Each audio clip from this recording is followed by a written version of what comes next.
Locked On Podcast Network, your team every day. You are Locked On Cardinals, your daily Arizona Cardinals podcast. Part of the Locked On Podcast Network, your team every day.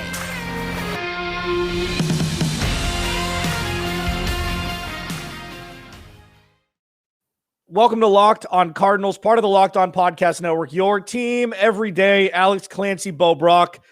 This episode is brought to you by Rock Auto. Amazing selection, reliably low prices, all the parts your car will ever need. RockAuto.com. Follow Bo at Bob Brack, B-O-B-R-A-C-K. Follow me at Clancy's Corner. Follow the podcast at Locked On AZ Cards. Subscribe to YouTube. Our numbers are jumping up. And Bo did a podcast solo last week because, we both have full-time jobs. So I was unable to attend.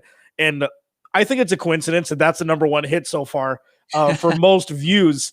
We're still trying to figure out the elixir on how to get most exposure on YouTube. It's a work in progress. We're still pretty new at it, but thank you to everybody who's subscribing, whether we're doing it live or premiering podcasts that we recorded earlier. We're almost 200 subscriptions and subscribers. And how long? Less than 2 months. Yeah, not even close to 2 months. As far as my video having the most hits, nobody's surprised. I do have a big family, but well, listen, into it. You did post it at 5 p.m., so maybe people needed something to fall asleep to. I mean, I feel like that's exactly what it was. I didn't want to do that this early, especially. So we've got a huge show today. Number one, we put out a poll yesterday that brought really, really interesting results back from you. Who of the signees this offseason needs to have the biggest impact in 2021 for the Cardinals to up their win total from 2020? Rodney Hudson, AJ Green, JJ Watt, Malcolm Butler. We'll talk about that in the second segment. Third segment, this was a listener request. Robert Alford, who the hell is he? Can he be a cornerback one? Bo did some digging, and we'll talk about that. But first, you have rivals. You have teams you don't like, whether interdivision or your family doesn't like them when you were growing up, whatever. You never want to see guys get hurt. That's something that you just don't want to see. And if you do, you're inhumane. The people saying, break your leg, you shouldn't be allowed to watch a game. Cam Akers tore his Achilles. Star running back, second half of last season for the Rams. Unfortunately for him, this has huge implications on the Arizona Cardinals and the rest of the NFC West. Budding star, Achilles it's kind of a freak thing. It's not like you could have no injury history and you could pop your Achilles at any point. I say it flippantly, but bad injury, it takes a year and a half sometimes to recover from. And we see it in the NBA where some guys are never the same. Like Kevin Durant was an anomaly that he came back and he's the same as he was. But Bo, feel bad for the kid. They no longer have Cam Akers. They still have Daryl Henderson, Malcolm Butler. I wonder if they'll bring Todd Gurley back. That should be interesting to think about at this point.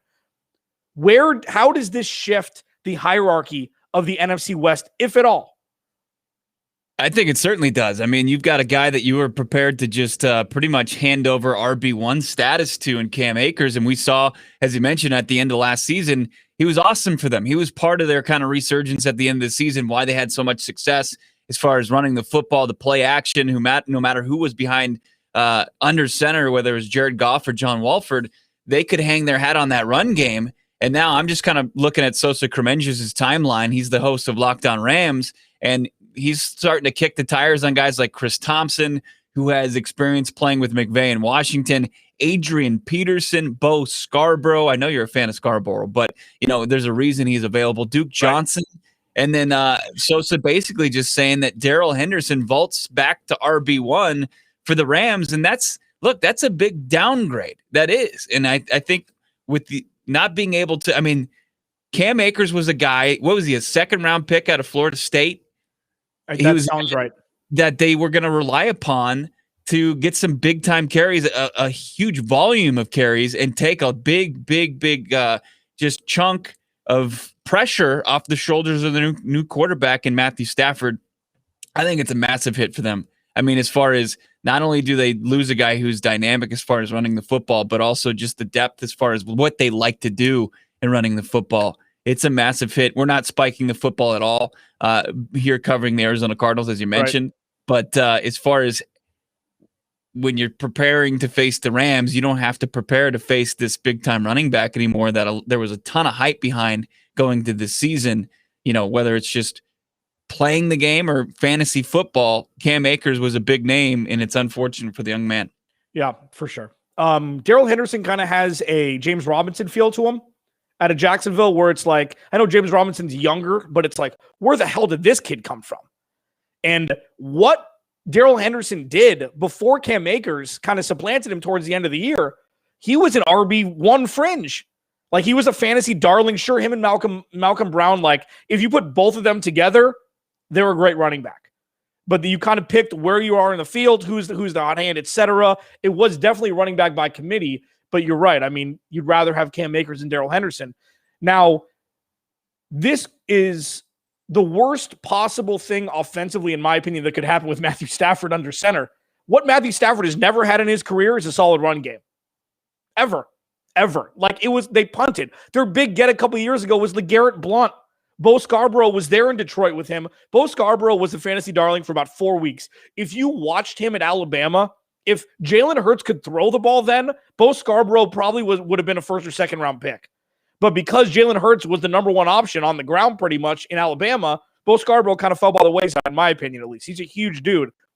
Bo, defensively, is this a drop back into coverage and make Matthew Stafford throw interceptions like he's been known to do? Or is this a blitz all night situation to try and get Stafford tiptoeing outside of the pocket? Yeah, you shouldn't have to really be too scared of the play action any longer. I mean, you could pretty much set up your pass defense and try to take care of business. I mean, it's Cooper Kupp, it's Robert Woods. That's what your main that's your main fear as a defense now. I mean, I was looking at a chart and Cooper Kupp is 7'11".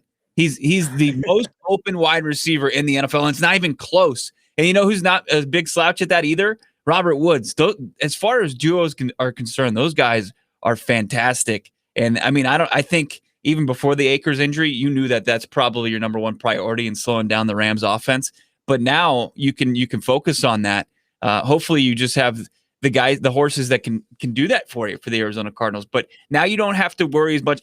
Jared Goff looked like a Pro Bowl quarterback every time he faced the Arizona Cardinals because of that play action and the way that Sean McVay employed it. You can hopefully this just kind of takes that back a little bit, because when people talk about Matthew Stafford and the resurgence that they were predicting for him, going from just this futile franchise in Detroit to LA and teaming up with Sean McVay, was that run game, as you mentioned. And now they're talking about Bo Scarborough and Adrian Peterson. Those were his running backs the last couple of seasons in Detroit, along with DeAndre Swift. He's like, my God, I can't avoid this. Yeah. I don't know. I mean, look, the Arizona Cardinals are unfortunately going to benefit from this as far as the NFL is a game. You feel for a guy like Cam Akers. For sure. In Tutu Atwell, we trust, if you're a Rams fan. Alex, Clancy, Bo Brack, Locked On Cardinals. Coming up next, we will deep dive into the poll that we talked about, that we posted yesterday at Locked On AZ Cards. Brought back some interesting results. That's next, Locked On Cardinals. First, Bo, Game 6. Big game for the Phoenix Suns tonight. They're dogs, as you can imagine. And if you want to put any sort of cheese on tonight's game, BetOnline is where you want to go. BetOnline, fastest and easiest way to bet on all your sports action. We've been talking about it last year, this year, etc. Get all the latest news, odds, and info for all your sporting needs, including Major League Baseball. Again, every time I do this live read, I wish that baseball was my favorite sport. But wasn't baseball your favorite sport for a while growing up? Like, you were a ridiculous Orioles fan. The fact that you could watch – well, I mean – yeah, Camden Yards, at least there's a saving grace. It's near the harbor. It's Camden Yards. It's one of the best stadiums out of the 30. I wish that baseball was my favorite sport, because you could legitimately bet on it like March Madness. It's 6 months of baseball wall to wall.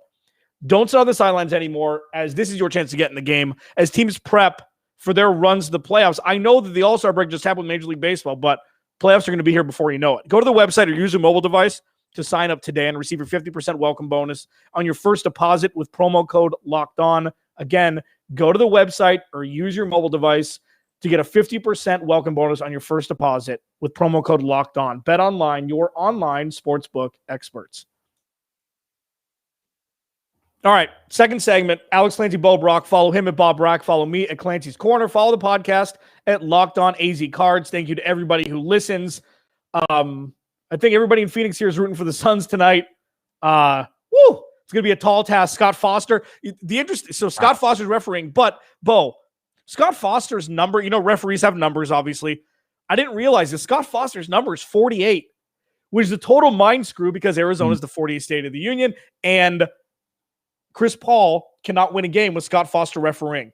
But what a better way for Chris Paul to completely circumvent the whole storyline around his career than to win a game that Scott Foster is refereeing on the road and come home and bring a championship to Phoenix in Game 7.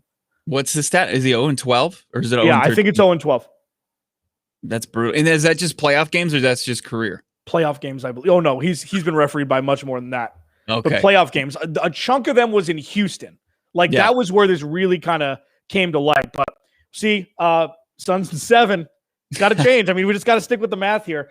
All right, so we put a poll out yesterday at Locked On AZ Cards on Twitter, and normally we'll put polls out just for fun and kind of see where everybody's at. And usually we kind of mirror what everybody says because it's really just groupthink. It's crowdsourcing to see what people think. It's interesting what came back. The tweet was, the Cardinals have had an active offseason. Of these four free agent signings, which player needs to have the biggest impact in 2021 in an effort to up the Cardinals win total from 2020? The four options obviously were the four big signings, trades, Rodney Hudson, J.J. Watt, A.J. Green, and Malcolm Butler. Bo, you answer this before I tell you what the poll results were. Of those four, who needs to have the biggest impact? Who needs to and who's going to? I think that's probably two different answers. Who needs to is the verbiage. Yeah, I think who needs to would be it'd be Malcolm Butler. Yeah. As far as solidifying the defensive secondary because there's so many unknowns. But I think as far as who's going to make the biggest impact is going to be Rodney Hudson on that offensive line. I mean, no longer are we going to have the days of Mason Cole being ineffective, no impact, being their starting center, and then turning his head and getting called for a false start penalty twice in back-to-back games. No longer are we going to see that anymore. It's going to really just be the guy holding things down, being the coach on the field, and calming down your third-year quarterback, Kyler Murray, as they, hopefully march up and down the field. And this offense finally kind of finds itself under Cliff Kingsbury in year 3. Yeah, and it's interesting. I agree with you. It should be Malcolm Butler. Who needs to? It's Malcolm Butler because he's out there on an island.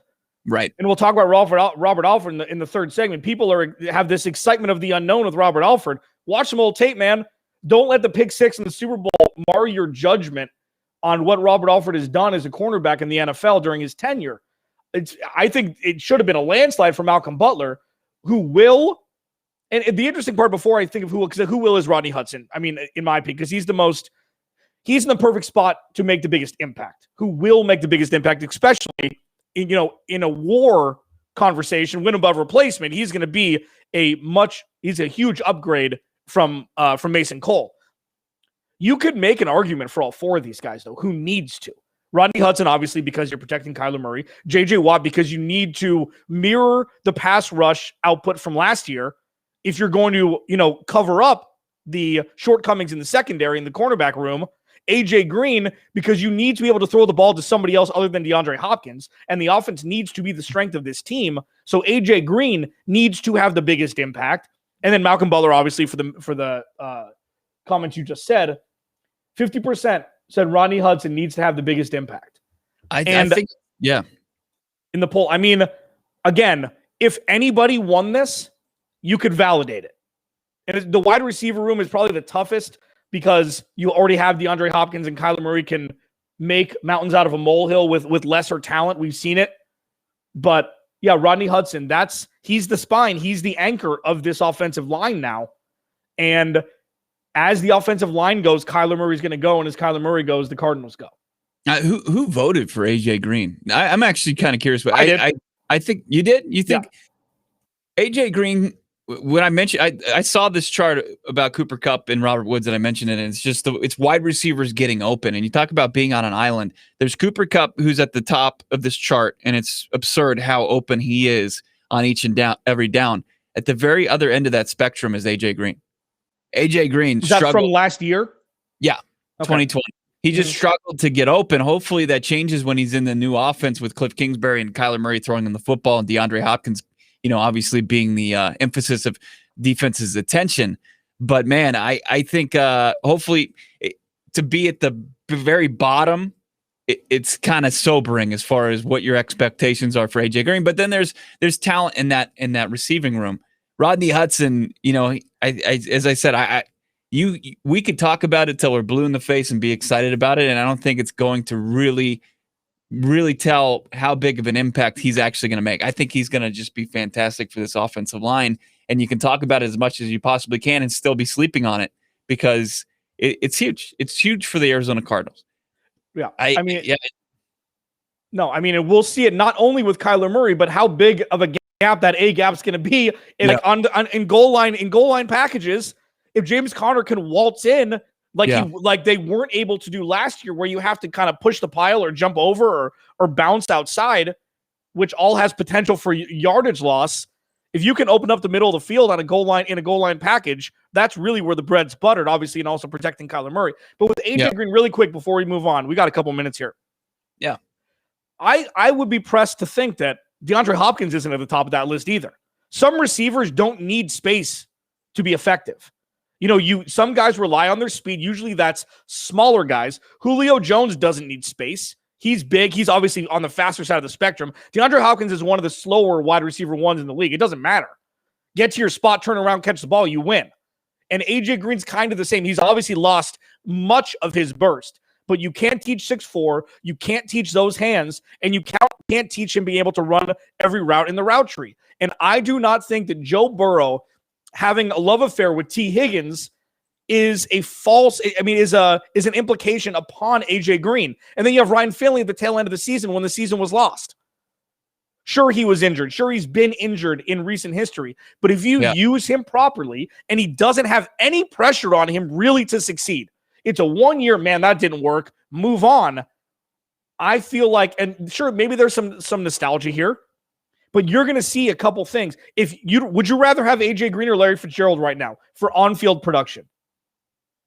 Because he took Larry Fitz's spot.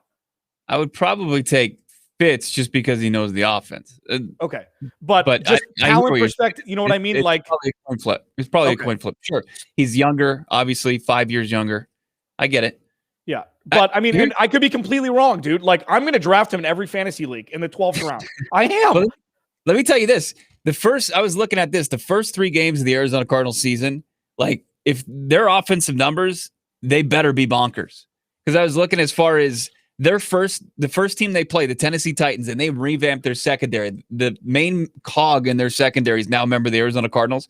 The Titans gave up the second most touchdown passes in the NFL last year at 36. They gave up 4,500 yards passing, which was 4th in the NFL as well.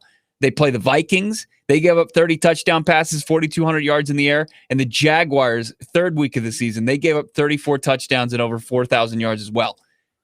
Kyler Murray in this offense is going to go off in the first 3 games of the season. Hopefully. It doesn't matter if it's AJ Green or Rondale Moore or Christian Kirk. Whoever's up, somebody's going to get fed. Somebody's going to have some big numbers. Hopefully it's going to be if the offense can continue that toward pace. And if they don't, then we're going to know, Cliff Kingsbury's seat gets a little bit hotter. That is and has been my Armageddon scenario. They start 2-4 and Cliff Kingsbury gets fired because that ruins the entire year. Unless Vance Joseph can do a Romeo Crennel or these assistant coaches that come in and just revamp. Like Romeo Crennel did it with Houston a couple years ago, or Kansas City. He did it with some team a couple years ago where they went on this sick run right after the coach got fired. I think it was Houston after Bill O'Brien got fired. Nah, last year? Did Bill O'Brien get fired mid-year? It doesn't matter. But there are assistant coaches that come in and can just do it.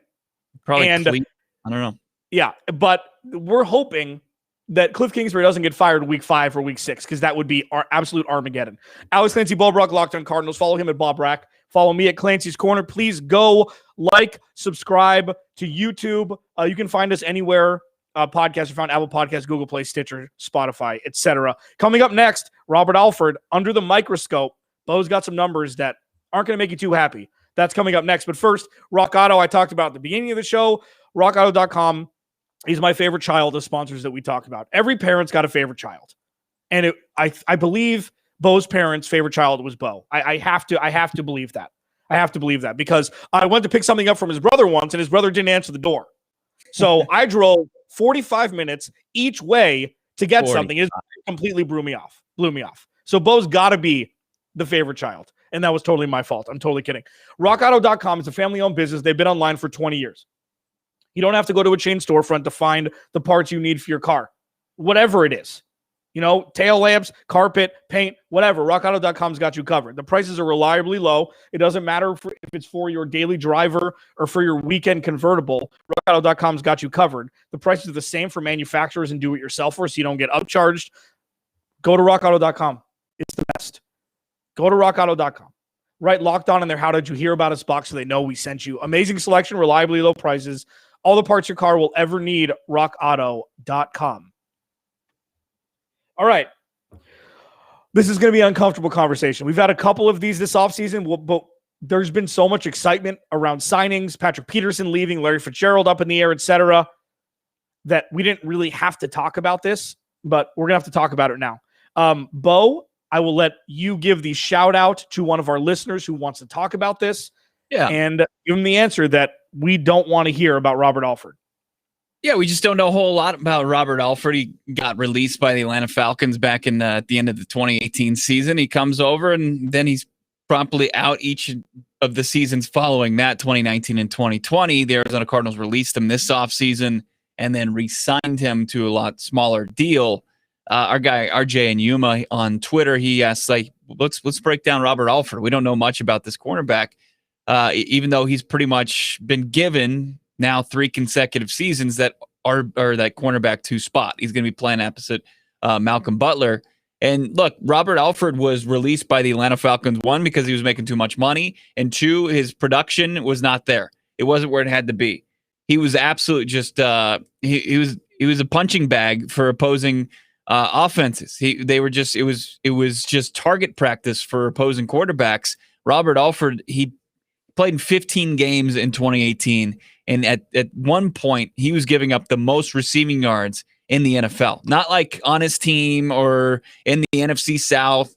The most in the NFL. 887 yards he allowed in his final season for the Atlanta Falcons. Quarterbacks targeting him, completed 67% of the passes. He gave up 8 touchdowns. It was a rough year for him.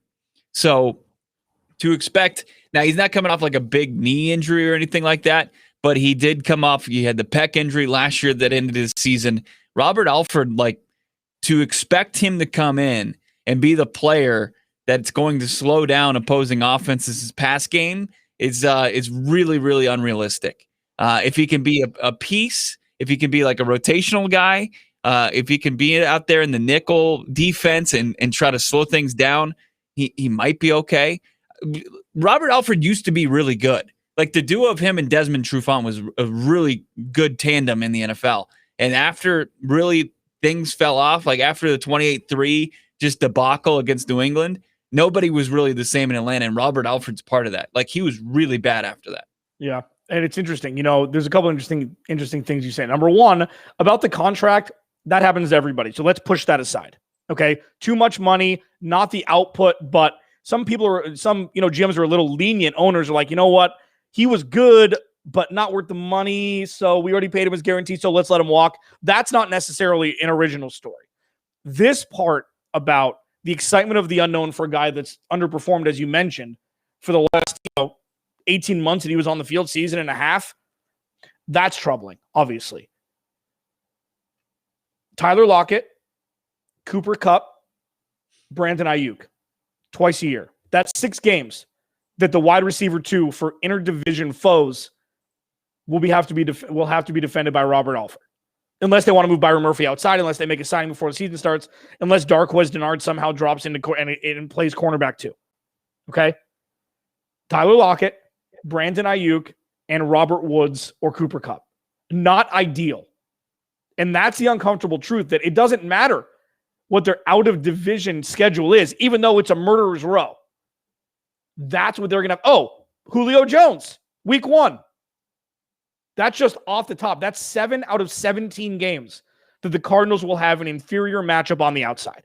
Before we even scratch the surface of anything else, sure, let's see if the offense can get better this year. Let's see if the pass rush. If the pass rush isn't excellent, the Cardinals are going to give up 30 points a game, it seems like. The cornerbacks are important, and Steve Keim has just completely refused to address it. Completely refused. And that's why when you look at Zaven Collins at 16, it's going to come back to that. Because regardless of if Zaven Collins is a fringe Pro Bowler this year, if Greg Newsome is a fringe Pro Bowler this year, that would have had a better impact on this defense. Right? I mean, it's as cut and dry in that as that, isn't it? There were corners there that the Cardinals could have taken that would have been an immediate upgrade for that cornerback room. You bring Malcolm Butler in at 31 to be CB2 or CB1, CB2 in waiting, then you're cooking with gas. Yeah, I'm not so convinced. We're not hearing a bunch about Greg Newsome as far as Browns camp, and they added some corners, free agency, and really added on to that defensive secondary. Obviously you knew about the two top corners in this draft, and then Caleb Farley, who we're going to see probably in week 1 for Tennessee. But can Robert Alford, the biggest question is, can he be better than Drake Kirkpatrick was last year? And I think you're probably going to get about the same production. And that's kind of what a lot of the teams in the league are doing. And I don't understand it. I'm not sure why you're comfortable with one guy just kind of being abused on the outside. But look, if Robert Alford can kind of figure out or find where he was in 2016, 2017, that was a long time ago now. Yeah. Then the Arizona Cardinals have something. But to think that this guy and Robert Alford at his age, at this stage in his career, coming off of not playing for 2 seasons, I think that's just completely unrealistic. And the Arizona Cardinals are in trouble, and you're going to hope that Byron Murphy takes a step forward, as you mentioned, and then the 2 guys that you drafted, Tay Gowan and Marco Wilson, can make an impact, because it can't. If you're just relying solely on Robert Alford, the Arizona Cardinals defensive secondary is going to be in for a long season. Alex Clancy, Bo Brack, Locked On Cardinals. We'll talk to you tomorrow.